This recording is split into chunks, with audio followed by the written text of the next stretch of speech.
है कि आने वाली जंगें जो है ना हथियारों के बजाय सोशल मीडिया से लड़ी जाएंगी और सोशल मीडिया पर ही अगर कोई किसी को कायल करने के काबिल हो गया कि मैंने ये उसमें फिर सब जायज़ इसीलिए कहा जाता इसलिए है। जायज़ है जो self defence is very important. अब एक फर्स्ट स्टेप में कोई कुछ कर रहा है, जैसे वहाँ से उन लोगों ने जो फर्स्ट अटैक किया उसमें वो अस्सलाम वालेकुम, कैसे हैं आप सब? उम्मीद है आप सब खैरियत से होंगे। मैं हूँ मिस अना सबा खान और एक नए टॉपिक के साथ आज की वीडियो में आपके साथ हाजिर हुई हूँ। अच्छा जी, जो पाकिस्तानी सोशल मीडिया है वहाँ पर हमें ये बातें पता चल रही हैं कि पाकिस्तान जीत गया, और जो इंडिया का सोशल मीडिया है जब वो आप लोग देखते हैं या मीडिया देखते हैं वहाँ का, तो आप लोगों को ये दिखता है कि इंडिया जीत गया और वो लोग अपनी जो आज़ादी का जश्न मना रहे हैं कि हमने बहुत अच्छा कर लिया या हम बहुत खुश हैं, हमने पाकिस्तान के साथ ये कर दिया और पाकिस्तान बहुत ज़्यादा खसारे में है। तो इस हवाले से आप मुझे बताएं, सर तारिक नियाजी हमारे साथ मौजूद हैं और हम इनसे सवाल करेंगे कि आपका क्या पॉइंट ऑफ व्यू है इस हवाले से। देखें, जीता कौन है जंग? जीतना जब ना पाकिस्तान जीता ना इंडिया जीता। जीता है तो सोशल मीडिया जीता है, ठीक है ना। किसी ने कहा है कि आने वाली जंगें जो है ना हथियारों के बजाय सोशल मीडिया से लड़ी जाएंगी और सोशल मीडिया पर ही अगर कोई किसी को कायल करने के काबिल हो गया कि मैंने ये कर दिया है तो लोगों ने वही समझना है, उसी को सच मानना है। अगर जिसका सोशल मीडिया स्ट्रॉन्ग है वो कामयाब है, लेकिन सोशल मीडिया इतना स्ट्रॉन्ग हो कि आप दूसरे को कायल कर पाएँ। अच्छा, कुछ लोगों को इस चीज़ पे एतराज़ भी होगा कि जो जीता है वही जीता है, जिसने ज़्यादा नुकसान पहुंचाया है या जिसने ज़्यादा किसी को तकलीफ़ दी है तो वो जीता है। तो कहने का मतलब ये है कि ठीक है, किसी ने किसी को ज़्यादा नुकसान पहुंचाया है, लेकिन क्या वो उस चीज़ को ज़ाहिर कर पाया है? क्या वो उस चीज़ को दुनिया को दिखा पाया है? क्या वो दुनिया को साबित कर पाया है? क्या वो दुनिया को कायल कर पाया है कि यार ये मैं जीता हूँ? जो कायल कर गया वही जीतेगा, वही सिकंदर कहलाएगा। क्यों? अच्छा, इसमें सच और झूठ शामिल है। सच और झूठ कहते हैं ना कि जंग में सब जायज़ है। देखिए, सब जायज़ इसलिए कहते हैं कि जब आप सामने वाले को मारने तक को तैयार हो तो फिर कुछ रहता है, कुछ नहीं रहता, फिर पीछे तो कुछ नहीं रहता ना कि झूठ बोल के मारूं, पीछे से आके मारूं, यूं करके मारूं, ऊपर से मारूं, नीचे से मारूं, बम से मारूं, बारूद से मारूं, सामने वाले का नुकसान ही करना है। तो उसमें फिर सब जायज़ इसीलिए कहा जाता है। इसलिए जायज़ है जो self defence is very important. अब एक फर्स्ट स्टेप में कोई कुछ कर रहा है, जैसे वहाँ से उन लोगों ने जो फर्स्ट अटैक किया उसमें वो मस्जिद को शहीद किया।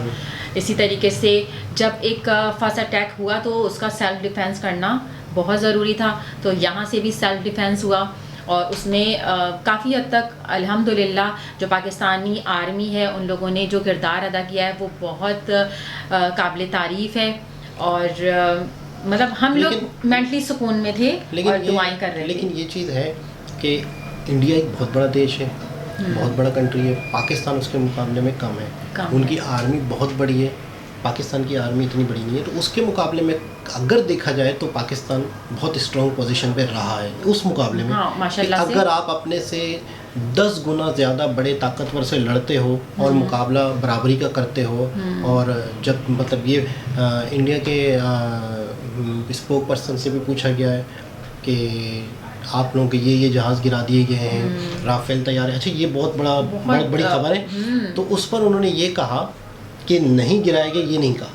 यानी मिसाल के तौर पर अगर राफेल तैयारे के बारे में जो खदशात हैं इंडिया की तरफ से कबूल नहीं किया गया अभी तक, और पाकिस्तान ने कहा है कि हमने आपके राफेल तैयारे गिरा दिए, तो न्यूज़ एंकर ने पूछा कि जो उनकी ब्रीफिंग हो रही थी इंडिया की, आर्मी से रिलेटेड लोग जो आते हैं, स्पोक पर्सन होते हैं, हाँ माशाल्लाह से दिल से भी बहुत सब खुश थे, क्योंकि खुशी इस वजह से थी कि फर्स्ट अटैक वहाँ से हुआ है तो अब डेफिनेटली उसका सेल्फ डिफेंस है।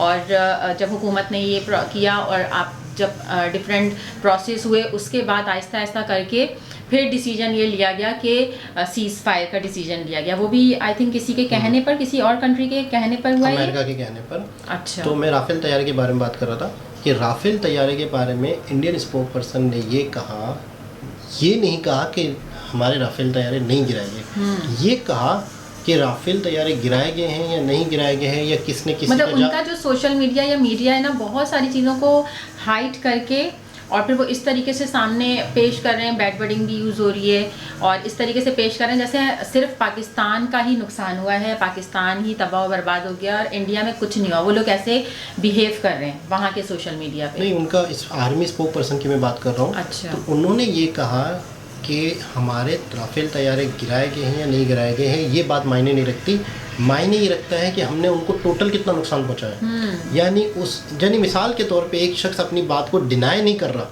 यानी एक आप मुझसे सवाल करो कि यार आपके घर की ये चीज़ हमने तोड़ दी है, तो आप कह रहे हो एक्सेप्ट कर रहे हैं लोग, नहीं डायरेक्ट एक्सेप्ट नहीं कर रहे। हाँ। वो ये कह रहे थे, आर्मी स्पोक पर्सन ये बताने की कोशिश कर रहा हूँ बार बार कि वो ये कह रहे थे कि आपने हमारी चीज़ ये गिराई है नहीं गिराई ये मायने नहीं रखती बात, मायने ये रखता है कि हमने टोटली आपको कितना नुकसान पहुंचाया। जी। वो ये कह रहे थे कि इस जंग को ओवरऑल देखा जाए।